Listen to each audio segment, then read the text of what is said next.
Ya, kita masih membahas soal Hari Pendidikan Nasional. Apa saja tantangannya? Kita kembali ngobrol dengan Mbak Galih. Mbak Galih, banyak sekali masalah pendidikan di Indonesia sebenarnya menjadi PR bagi pemerintah. Kurangnya guru misalnya, belum lagi daerah yang tidak terjangkau, terluar, tertinggal. Nggak usah terluar tertinggal deh, yang di Jawa Barat aja tadi kita lihat kondisinya masih memprihatinkan. Nah, jadi dengan berbagai tantangan seperti itu, bagaimana menurut Anda pernah terjun langsung ke situ, fokusnya seharusnya di mana dulu sih, Mbak? Banyak ya, pasti akses tadi ya. Karena kalau tadi kita lihat cerita yang di Sukabumi itu kan aksesnya aja masih sangat-sangat memprihatinkan, tidak ada. Tapi yang kedua setelah akses adalah kualitas tadi ya. Jadi aksesnya udah ada, murid-muridnya udah ke sekolah. Bagaimana pembelajaran di kelas itu benar-benar memang orientasinya adalah untuk murid-murid gitu. Jadi bukan murid itu kan tumbuh sebagai seorang manusia. Seorang manusia itu nggak cuma dinilai dari berapa nilai matematikanya dia gitu ya, atau nilai IPA dan sebagainya, tapi bagaimana sih dia bisa lebih punya empati sama orang lain gitu ya, bagaimana dia bisa menerapkan ya sila-sila Pancasila dalam kehidupan sehari-harinya dia gitu loh. Jadi saya lihat memang kadang-kadang fokus kita di kelas tuh masih itu ya, masih terlampau balik lagi ke masalah buku teks tadi. Jadi kurang memberi ruang untuk kita membahas nih apa sih hal-hal yang kayak misalnya kan kalau kita ngomongin bullying atau kekerasan itu kan sesuatu yang memang sangat normal terjadi di sekolah gitu ya. Nah, gimana caranya menyelesaikan itu, gimana caranya murid-murid itu bisa punya problem solving skill gitu ya, melihat ini sebagai masalah bersama dan dicari solusi bersamanya seperti apa. Itu sih menurutku ini yang relevan ya Mbak Galih. Menarik soal itu, soal bullying dan lain-lain, erat kaitannya dengan pendidikan. Karena kasus belakangan yang kita lihat, kasus bullying ternyata terjadi di lingkungan yang di sekolah itu dipandang sebagai profesi yang mulia misalnya. Mereka tuh tidak mungkin dengan terikat sumpah dan janjinya, tidak mungkinlah ada budaya bullying, ternyata itu masih ada. Relevansinya dengan itu berarti? Karena tidak pernah dibahas kan ya, kayak mengapa itu terjadi pertama. Karena kan pasti kita harus lihat dulu why-nya ya. Mungkin karena anak-anak itu punya kebutuhan emosi yang belum terpenuhi juga.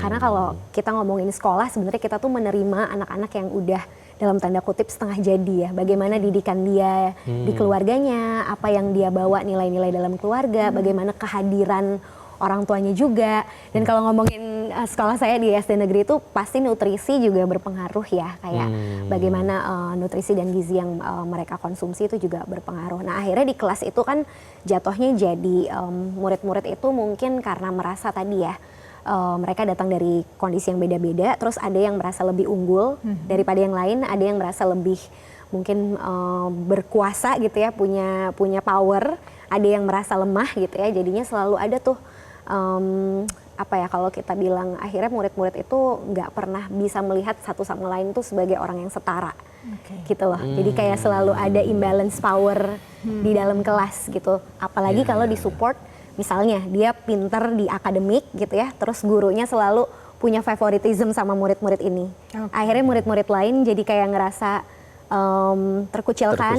Mereka ngerasa punya tempat, mereka ngerasa gitu ya. Jadi secara tidak langsung guru juga punya peran kan untuk mencegah bullying ini. Tapi kan beberapa kasus kita lihat bahkan gurunya mungkin tidak begitu terbuka, tidak ada itikat baik yang mungkin ditunjukkan secara langsung. Nah, itu juga jadi salah satu faktor atau tidak menurut Anda? Betul. Jadi menjadi guru tuh menurut saya pertama perlu rendah hati juga gitu ya. Bahwa kita bisa belajar dari murid-murid kita, bahwa kita bukan satu-satunya sumber pengetahuan gitu ya. Bahwa murid kita apapun tadi latar belakangnya, termasuk kalau kita udah kasih label, ada murid yang dibilangnya nakal gitu ya. Ada murid yang nakal, ada murid yang bermasalah.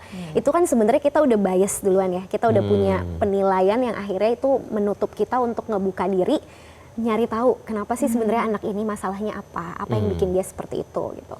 Jadi ya kecenderungan kita pengennya kan yang instan ya, karena ya mungkin balik lagi kalau kita ngomongin guru, beban kerjanya itu sangat banyak, apalagi kalau di negeri itu kan kita berhadapan sama lebih dari 30 murid ya satu kelas yang datang dengan baggage-nya masing-masing gitu di kelas. Jadi ya kadang-kadang itu masalahnya, apalagi kalau misalnya bagian dari orang tua itu belum punya kerjasama yang baik lah sama biasanya nih guru. Biasanya ini akan dijawab dengan orang tua yang bilang, dulu kita di sekolah dulu kita nggak kayak gitu, kita dulu nurut kita kok. dibilang nakal, gitu. kita ya udah nggak mau nakal lagi. Apakah itu masih relevan untuk digunakan saat ini? Iya, cuman memang yang luput dari pembicaraan adalah dulu itu kan kita belum ada media sosial, dulu kita belum ada percepatan teknologi seperti saat ini gitu ya, dan dulu informasi mungkin belum berkembang seperti sekarang. Bagaimana kesehatan mental juga ternyata berpengaruh, dan bagaimana ini kalau kita ngomongin psikologinya anak kan ternyata kita tuh punya luka-luka dan trauma gitu ya, yang mungkin itu dari orang tuanya diproyeksikan ke anak,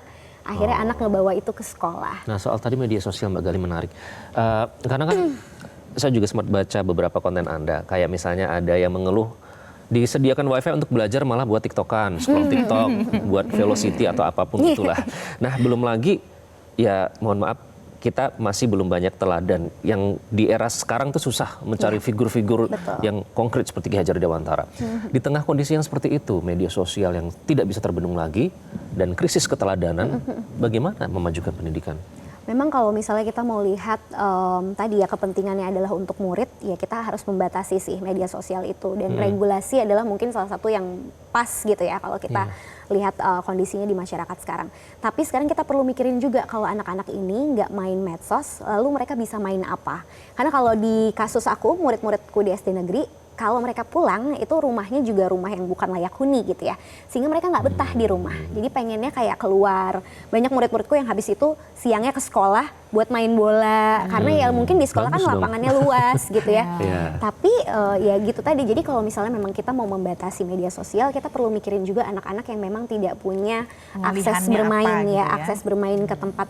Ya kalau kita mikirin yang orang yang udah lebih ekonominya terjangkau, mungkin mereka bisa aja bawa anaknya ke les, ke tempat bermain atau apa. Tapi anak-anak yang mungkin di pinggiran ini gimana nih gitu Kalau ya. krisis keteladanan, Mbak, gimana Mbak? Itu sulit karena krisis keteladanan itu ya kita ngelihatnya nggak cuma dari figur paling dekat orang tua, tapi masyarakat ya, tokoh-tokoh masyarakat, para pejabat dan pemangku kepentingan juga gitu. Apalagi kalau misalnya sekarang kan era di mana video itu dipotong-potong gitu ya di media sosial, anak-anak kadang mungkin kayak cuma ngelihat potongan-potongannya, dan takutnya potongannya mungkin yang mencerminkan sikap yang tidak seharusnya ditiru gitu ya. Jadi ya itu memang pengaruh banget sih media sosial itu kalau nggak dibatasi gitu. Tapi balik lagi dia ke rumah, dia melihat orang tuanya juga punya kebutuhan dan masalahnya masing-masing gitu ya. Jadi itu sebenarnya menurut saya satu hal yang nggak pernah selesai, karena ya balik lagi masalahnya struktural kalau kita ngomongin orang tua di SD negeri Sebenarnya itu. ada satu lagi sih, tapi singkat saja Mbak Gali. Bagaimana tanggapan Anda melihat fenomena guru honorer? Karena ini kan tadi Anda sempat singgung soal ekonomi, guru honorer salah satunya yang jadi masalah. Iya, tentu memang kesejahteraan guru itu menurut saya akan berbanding lurus juga sama kompetensi gurunya ya. Jadi kalau misalnya gurunya belum sejahtera, masih perlu banyak yang dipikirin, akhirnya itu ngebawa juga performa dia di kelas gitu kan.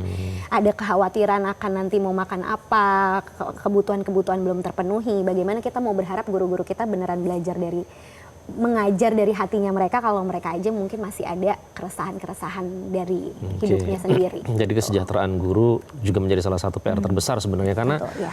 ya masa pulang mereka kerja sampingan kan pikirannya bercabang, tidak bisa fokus ke anak. Mbak Gali, terima kasih ya. Terima Terima kasih kasih Mbak banyak. Gali sudah datang ke studio Metro TV. Kita hari tunggu ini. konten-kontennya terus yang Terima kasih. mencerahkan dan mendidik. Thank you Dan Mbak Gali, selamat sampai Hari ketemu lagi. Pendidikan. Terima Selamat Hari kasih. Pendidikan Mbak Nasional. Gali. Nanti pemirsa kami masih akan kembali untuk Anda dengan ulasan lain. Tetaplah bersama kami. Jelajahi cara baru mendapatkan informasi. Download Metro TV Extend sekarang.